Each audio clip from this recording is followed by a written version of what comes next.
Well, we've got the next bike up on the lift here. Got a 2001 Sportster 1200 Custom. Customer needs a new rear tire and a new battery.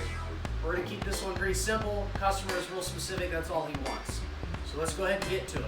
We're going to be taking this battery out, replacing it with a new one that's on order. Sorry for the loud fan noise. It's about 120 degrees in the shop today, so fans are running. Usually these are held on with 10mm bolts. Oftentimes they have Phillips head screwdriver. This one, as you can see, the posts are on the side and not on top. This Sportster has stock cables on it, so they're real short and they're right here. So you can pull the battery out and actually get to it from right here.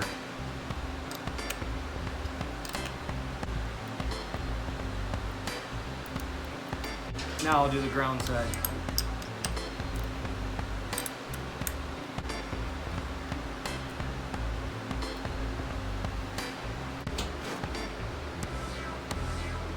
All right, next we're going to be lifting up this Sportster, take the rear wheel off. I'm using a frame scissor jack. These are pretty handy and convenient. If you've ever used one, you'd know why I'm saying that. And if you've never used one, you might want to think about getting one. This one is going to be an 18mm. And really, all you need to worry about is not stripping the threads out. I've already modified this one and put a whole new welded piece in it, so it's a lot stronger, at least for now. Now, every bike's a little different. The frame, the kickstand, and the exhaust usually dictate how this little scissor lift goes. Some bikes are really simple. They have a flat area where this goes. Other bikes, it's a little more difficult to get it squared up to the frame to be able to lift the bike up straight.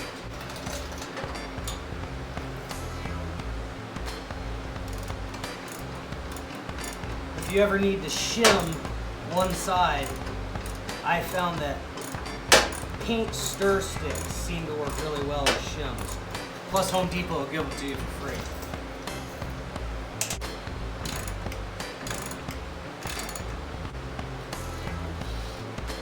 Now you don't need to go up that high with these, just enough for the wheel to spin. This particular lift, you can take this piece out and drop the wheel down that way. But I don't know that I'm going to need to do that. So right now the bike's on the scissor lift, nice and sturdy. The rear wheel spins, and I'll be able to go ahead and take this off pretty easy now. Let's get to it. When you're moving the rear wheel on a Sportster, pull this cotter pin out, loosen up this castle nut, and then your axle will go out the other side. Sometimes aftermarket exhaust will come up and get in the way. If that happens, you can usually loosen up the exhaust and drop it. But on this one, it's got stock exhaust, and you can see that axle is going to come right out. Don't mess with your belt tension adjustments here unless you need to tighten up your belt. This particular bike, we're not going to do that. To take this cotter pin out, you just use a standard needle nose plier. Straighten it out.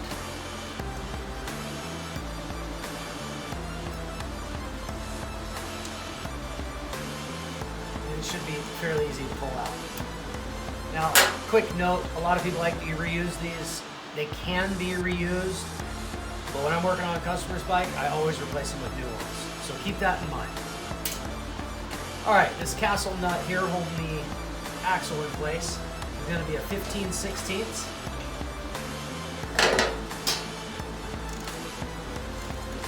I always clean everything as I go. All right, your washers you're going to want to keep in order as they came off the bike. There should be spacers, and of course you've got your brake caliper that's also utilized as a spacer, at least on these Sportsters.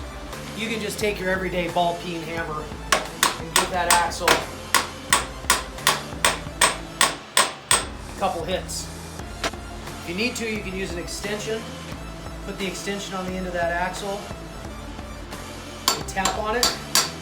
That'll help get that axle out of there and easier to get a hold of.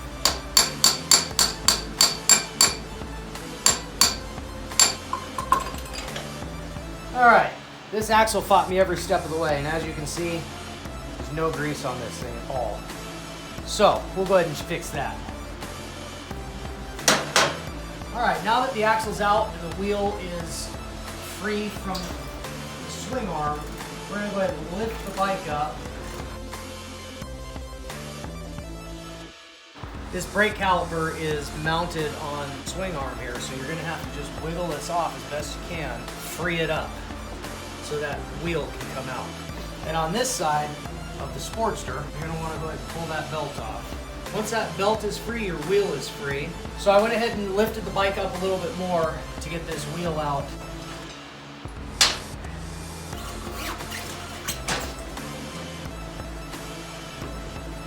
There you have it. Rear wheels removed. Time to go put the new tire on. Axle spacers and washers, castle nut. I always spray them down real good with some degreaser, clean them, and then they're ready to go. When you're done cleaning the pieces, they should look pretty much like new.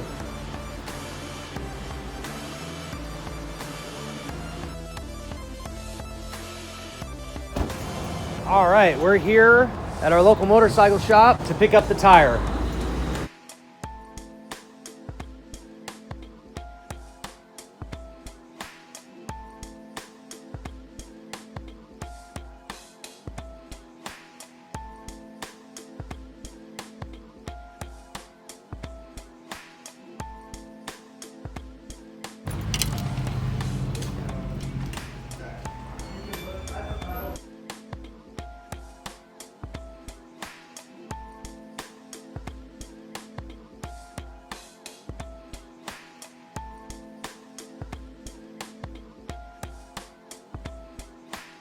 Picked up the tires. They couldn't get the bead to set on that with those Dunlops. He said that's an issue they've had before. So they had to throw a tube in it, but it just cost a little extra money for the customer. Kind of a bummer in my opinion, but you know, more of a reason to work harder and get a tire machine for Thomson Custom Bikes. I would love to be able to do our own tires, and doing them by hand with spoons is an absolute nightmare. I did that for some years, and I told myself about 10 years ago I was gonna stop doing it by hand. So we'll just have to wait and see if Thomson Custom Bikes ends up with a tire machine. Until then, gotta pay the local shop to do it. All right, let's get back to the motorcycle shop and get this tire on and this battery installed and the bike back to the customer. Battery's all charged up. Sitting at 12.8 volts, ready to rock and roll. Let's get this thing in the bike.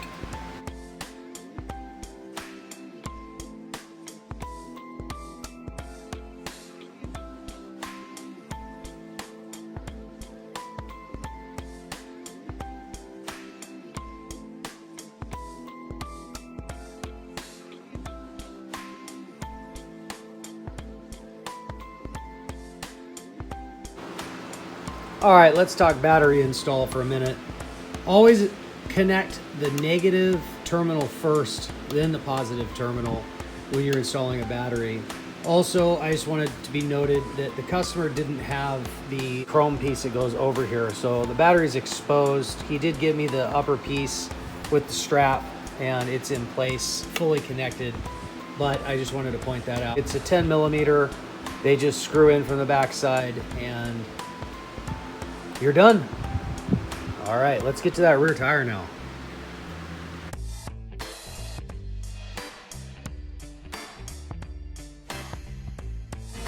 Gave the wheel a good scrub down. Can't leave it looking all nasty the way we got it from the shop. So looks brand new now. Let's get it put on.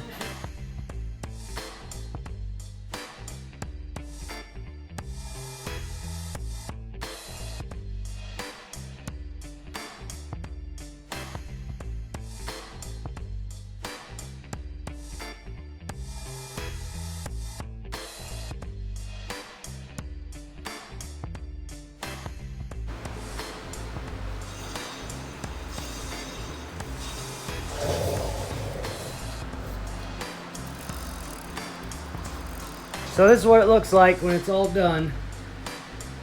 Line up that axle with the spacer, put the belt on, spacer, brake caliper bracket, castle nut, brand new pin, This is what it should look like when it's done. Spin freely, nothing hung up. So I'm gonna go ahead and finish this up. I'm about to lose battery here on my camera. I just wanted to show you guys what it looks like. We'll get this off the lift, take it for a test ride.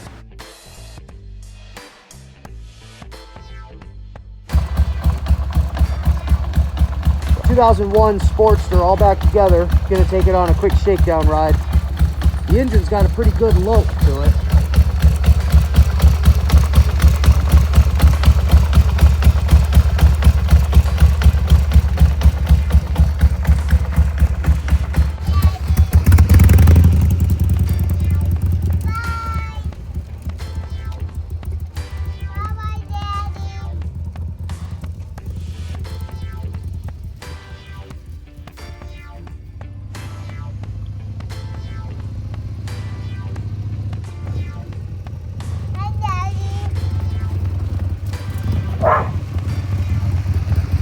Well, just took this bike out on a shakedown ride. Everything worked perfect.